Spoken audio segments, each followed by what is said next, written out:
जब चारों भाई ब्याह करके श्री अयोध्या जी में आए, राजा दशरथ ने अपनी रानियों को समझाया कि पर घर की बेटी अपने घर आई है, उसको तकलीफ नहीं होना चाहिए। ध्यान दीजिए, अगर परिवार में सुख शांति चाहिए तो हर सास को अपने बहू को उतने मानना चाहिए जितना अपनी बिटिया को मानती हो। ध्यान दीजिए, अगर हर सास अपनी बहू को बेटी की तरह मानने लगे तो कोई बहू और सास में तकरार ना होने पाए। लेकिन जब एक दृष्टि से नहीं देखा जाता है, पक्षपात किया जाता है, तभी परिवार में अशांति का माहौल बनता है। बहू भी सास की बेटी की तरह ही होती है, इसलिए प्रत्येक सास को अपनी बहुरिया का उतना ख्याल रखना है जितनी बिटिया का रखते हैं। लेकिन सास कहा थी, तू हमारी सास होगी, हम तुम्हार सास है। उस बगही वाली सास तो ठीक ही, बहुत जगह की सास तो बहू के सांस रोक देती, यही लिए उनके नाम सास है, जो बहू के सांस रोक दे उन्हीं सास। राजा दशरथ ने समझाया है, चारों बहुएं रहने लगी। कुछ समय बीता तो राजा ने अपने मुकुट को ठीक करने के लिए जाकर के दर्पण के सामने खड़े होकर जैसे मुकुट घुमाया तो कान के पास देखा बाल सफेद हो गए। श्रवण समीप भये सिटकेसा। अब तो 14-15 साल के लड़के का बाल सफेद हो जाता है, पर बाल सफेद होने का अर्थ है कि जब आप अपने बेटे बेटियों का शादी ब्याह निपटाए ले जाओ तब थोड़ा गृहस्थी के जंजाल से पांव पीछे हटाए देता है। अब ज्यादा समय भजन में लगाना है, सिमरन में लगाना है। तो महाराज मन में आया, लोग कह भी रहे थे कि बेटे को बना दो राजा। गुरुदेव से सम्मति ली तो गुरुदेव ने कहा देर मत करो। तैयारियां होने लगी कि कल राजा बनाएंगे। राम जी रात में ही पहुंच गए माता कैकेयी के पास। मां, मुझे राजा नहीं बनना है। कैकेयी माता कहती है कि बेटा, हमने राजा से जब वो आते थे यहाँ तो मैं यही कहती थी, कब मैं अपने राम को राजगद्दी पर बैठा देखूंगी तो मुझे बहुत आनंद मिलेगा। पर राम जी आज माता कैकेयी के ही पास पहुंच गए। वैसे दुनिया कैकेयी की कितनी निंदा करती है, कोई अपनी बिटिया का नाम कैकेयी नहीं रखता। लोग कहते हैं कैकेयी ने वंश को उजाड़ा, लेकिन कैकेयी के दुख को कौन समझ सकता है। कैकेयी राम जी को इतना प्रेम करती थी जितने उनकी मां नहीं करती।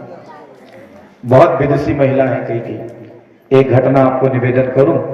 दुर्वासा ऋषि एक बार राजा कैकेयी के घर गए। राजा कैकेयी नरेश की बेटी का नाम है कैकेयी। कैकेयी उस समय बहुत छोटी थी। दुर्वासा ऋषि के पास एक वज्र का दंड था। कैकेयी छोटी थी, बचपन में थोड़ा मजाकिया स्वभाव होता ही है, तो कैकेयी ने ब्रह्मदंड उनका वज्र का छिपा दिया। दुर्वासा ऋषि ने अपना ब्रह्मदंड गायब देखा तो बोले जिसने छिपाया उसको ऐसा कलंक लगे कि संसार में उसकी कीर्ति अपेश फैल जाए। कैकेयी हंसने लगी, लायक उठाई गए नहीं। तब दुर्वासा बहुत पछताए, कहने लगे बेटी जाओ, तुम्हें मैं एक आशीर्वाद देता हूं। श्राप तो तुम्हें लग गया, लेकिन तुम्हारी अंगुलियों में वज्र जैसी शक्ति आ जाएगी, कभी मुसीबत में पड़ोगी तब। समय के साथ कैकेयी बड़ी भई, राजा दशरथ के साथ ब्याह हुआ। एक बार जब कैकेयी राजा दशरथ के साथ में ही थी, राजा दशरथ को शत्रुओं ने घेर लिया और उस समय उनके रथ का धुरा टूट गया।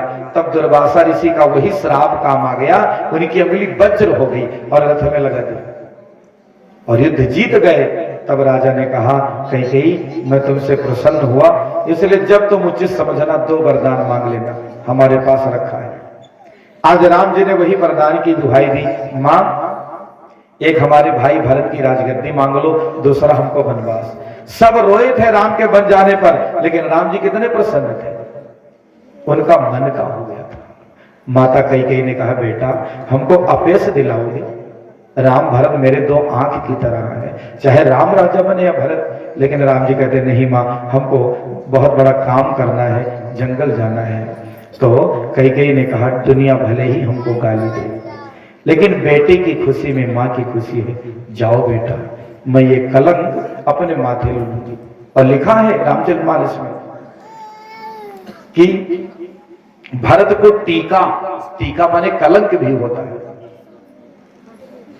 बंधुओं पूरा परिवार विरोध में हो गया था। फिर घटना घटी, देवता पहुंच गए सरस्वती मां के पास, मां कुछ करो, नहीं तो राम जी यदि राजा बन के रह जाएंगे तो सीमित रह जाएगा दायरा, देवताओं का काम कैसे होगा।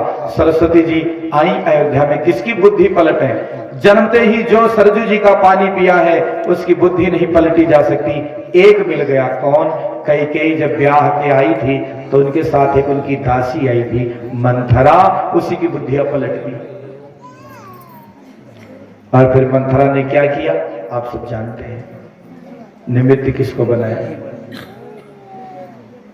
जब राजा गए तो कैकेयी ने वो सारी घटनाओं के माध्यम से उनको पहले 3 बार संकल्प करा लिया, उसके बाद अपनी बात कह दी। राजा ने कहा कुल का विनाश हो जाएगा, सारी घटनाएं घटी। आखिरकार सवेरा हुआ, पूरे राज्यसभा में दुख का माहौल फैल गया। राम जी प्रसन्न हो गए, सबसे आशीर्वाद लिया, प्रणाम किया और चल पड़े। सीता जी को पता मिला तो वह भी कहने लगी पति के बिना मैं किस काम से राज में रहूं। छोटे भैया लक्ष्मण भी तैयार हो गए, भरत शत्रुघ्न थे नहीं।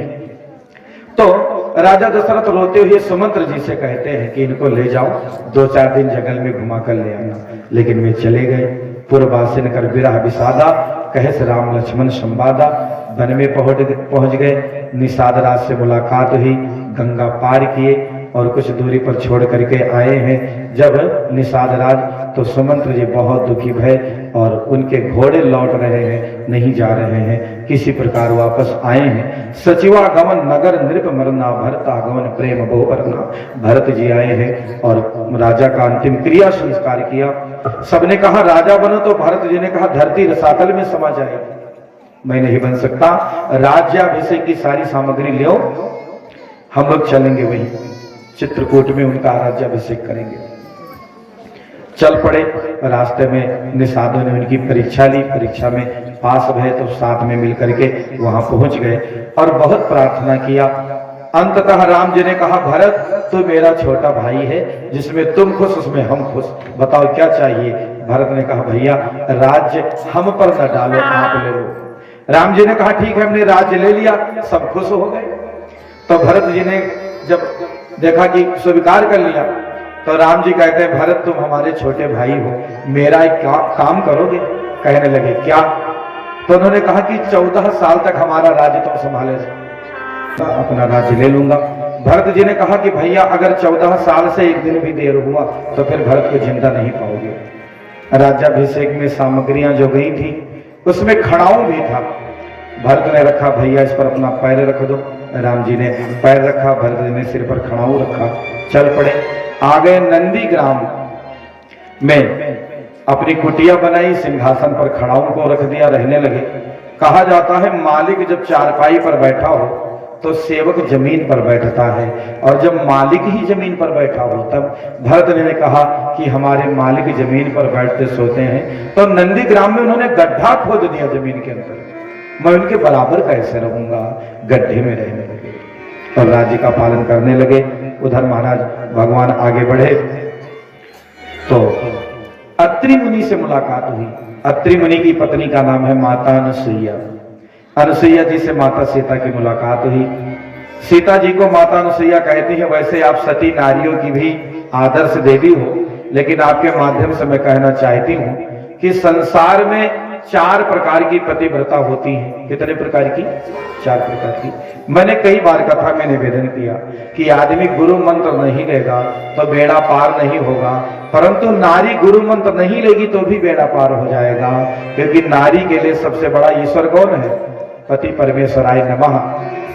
ऐसा ना है कि करवा के दिन खूब सम्मान करो बाकी गरियाओ। एक दिन अपने पति से कहें ऐसा है आज पूरा घर बाहर डालो, बर्तन धोए डालो, पोछा लगा लो, काले कुछ कहा कि नहीं, कहीं कहा है कहीं काले करवा है परो तो हर खबर ले आप। एक जनी किचकिचानी कहें कि तू वह चाहत हो आज करवा दिन हम कुछ कहा नहीं चाहिए थे। तो ये करवा माने करवा आता है ये बताने के लिए कि करवा जैसा सम्मान रोजे करो। बंधुओं, माता अनुसुईया ने पतिव्रता नारियों का धर्म समझाया है कि नारी के लिए पति ही परमेश्वर है। मैं चारों बातें को कहूं तो कोई पालन नहीं कर सकता, लेकिन एक बात को पालन किया जा सकता है।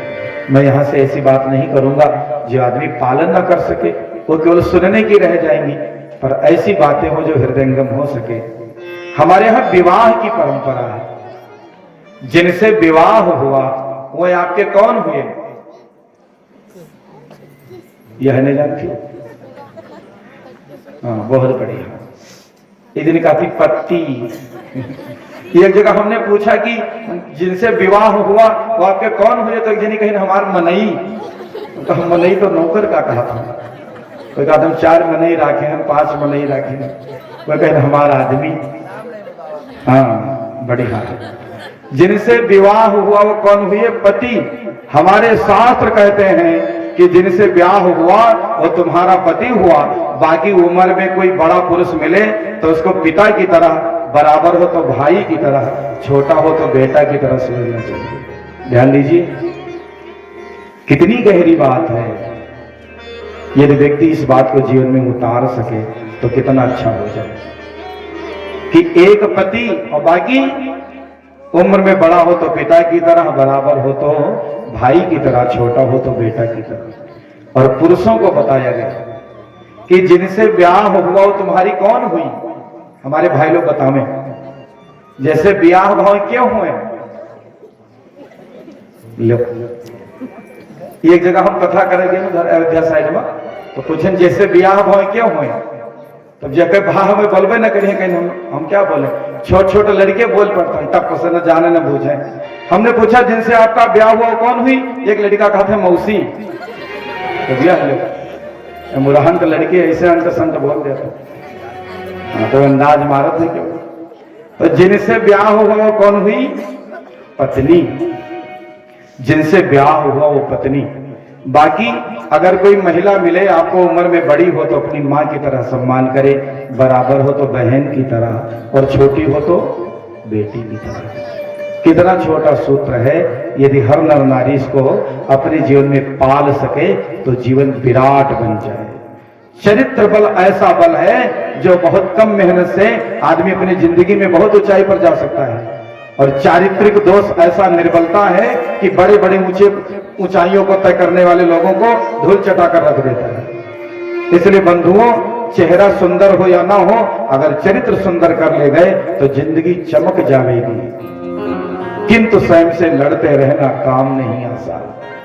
अपने से लड़ना पड़ेगा, मन भागेगा, मन बहकेगा, लेकिन यदि हम जबरदस्ती नियंत्रण में रखेंगे तो एक दिन स्वभाव बन जाएगा। इसलिए ध्यान दीजिए, छिछोरा आदमी जब चलेगा तो नैन मटक्का करके चलेगा। आदमी की आंखें बताती हैं कि किसका आचरण कैसा है, और सभ्य आदमी सदा अपने उद्देश्य की ओर देखता है। आंखें भी कुछ कहती हैं, बहुत कुछ कहती हैं। इसलिए दृष्टि सुधर जाए तो सृष्टि सुधर जाए। चलता कलेक्टर भी हो, चलता चपरासी भी है। दोनों की चाल से बताया जा सकता है। यद्यपि चपरासी की वर्दी है, कलेक्टर की कोई वर्दी नहीं है, लेकिन चाल कह देती है कौन सभ्य है, कौन सुलज्ज है, कौन योग्य है और कौन कुयोग्य है। बंधुओं, पात्रता व्यक्ति को विकसित करनी पड़ती है। इसलिए जब भी हमारे मन में बुरे आचरण या दुर्विचार की भावना जगे, तुरंत विचार करो, यदि समाज में प्रकाशित होगा तो क्या दशा होगी हमारी? आदर सम्मान रह जाएगा, लोग क्या कहेंगे? आदमी यदि विचार कर ले तो शायद अंदर बैठा भगवान सदा रोकता है। जो छिपा कर करता है आदमी वही बेविचार है। डर है, फिर भी इंद्रियों के इतने गुलाम हैं कि कुकर्म में संलग्न है, समाज से छिपकर करते हैं। और चरित्रहीन आदमी सोचता है, चरित्रहीन नारी सोचती है कि हमका कोई नहीं जानता है। कौन नहीं जानता है? ये पूरे गांव या पूरे इलाके में जितने चरित्रहीन हैं उनको सब जानते हैं, लेकिन उसको खबर है कि मैं बहुत चतुर हूं, हमें कोई नहीं जानता। अरे बच्चों, छोटे छोटे बच्चे जानते हैं कि तुम चरित्रहीन हो। हाँ, ये बात सही है कि आपके सामने कोई नहीं कहता है तो आपको नहीं पता। इसलिए खराब नरनारी जिनका आचरण खराब है उनको खूब सब जानते हैं, बस उसको खबर नहीं होती है। इसलिए मेरी सबको प्रार्थना है कि धन कमाना है तो चरित्र का धन कमाओ। जिस दिन चरित्र का धन बढ़ जाएगा पूरी दुनिया आगे आकर मस्तक झुका देगी। टाइम लगता है। कहते हैं झुकती है दुनिया, झुकाने वाला चाहिए, और देती है दुनिया, लेने वाला चाहिए। कम से कम वो पात्रता हमारे अंदर विकसित हो, वो सदाचार जगे तो बात बनती। माता अनुसुईया ने कहा कि संसार में नारी को अपने पति के अतिरिक्त बाकी सभी पुरुषों को अपने पिता, भाई और बेटे की तरह समझना चाहिए। उपदेश दिया, आगे बढ़े, बहुत सारी घटनाएं हुई, विराध का वध किया। फिर राम जी पहुंच गए महाराज पंचवटी में।